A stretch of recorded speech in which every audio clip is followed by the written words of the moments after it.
Hello students, आज हम पढ़ने जा रहे हैं क्लास 7th का हिस्ट्री का chapter Delhi 12th to 15th century. Delhi 12th से 15th सेंचुरी में हमारी कैसी थी। सो स्टूडेंट्स, यहाँ चैप्टर स्टार्ट होता है हमारा। In chapter 2 we saw that regions like Kaveri delta become the centre of large kingdom. हमने चैप्टर 2 में देखा कावेरी डेल्टा मेन सेंटर बन गया था बड़े बड़े किंगडम्स का। Did you notice that there was no mention of a kingdom with Delhi as a capital.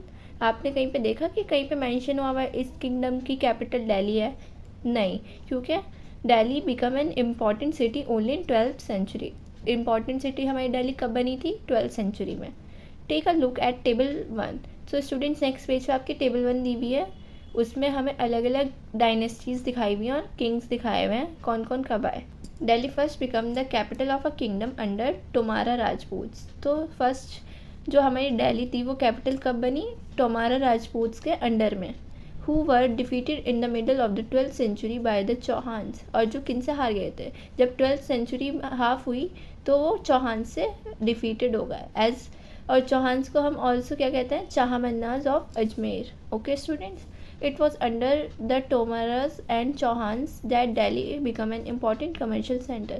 तो स्टूडेंट्स, जब हमारी दिल्ली टोमारास एंड चौहान्स के अंडर में थी तो वो एक इम्पॉर्टेंट कमर्शियल सेंटर्स मीन्स वहाँ पे बहुत सारी शॉप्स होती थी बिज़नेस के लिए और भी अच्छा हमारा बिज़नेस चल रहा था।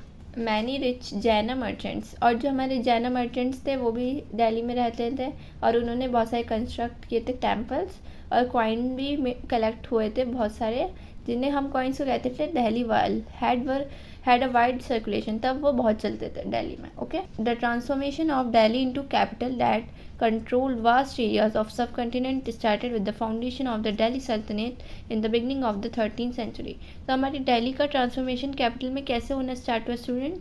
बहुत वास्ट एरियाज को अपने कंट्रोल में ले लिया ताकि दिल्ली सल्तनत बन जाए। और कब बनी वो?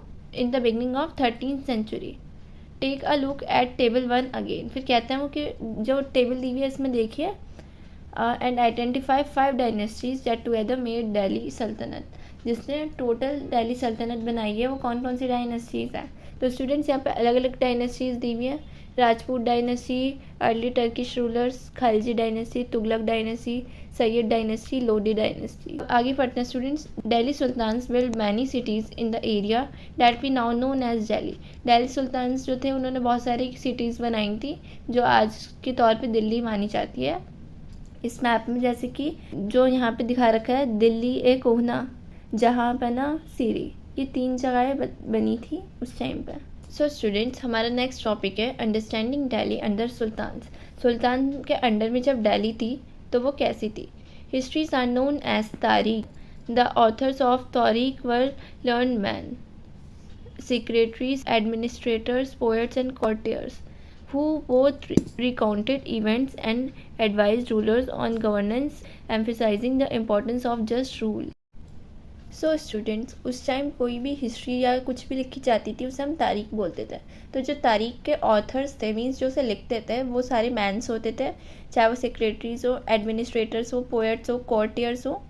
वो बहुत सारे इवेंट्स को लिखते थे अच्छे से और रूलर्स को उनकी एडवाइस देते थे कैसे कैसे आपको रूल करना चाहिए, और उन्हें उनकी इंपॉर्टेंस बताते थे उनके रूल की। स्टूडेंट्स, एज ए एग्जांपल आपको यहाँ पे एक वो भी दिखाया है किस तरीके से वो लोग लिखते थे।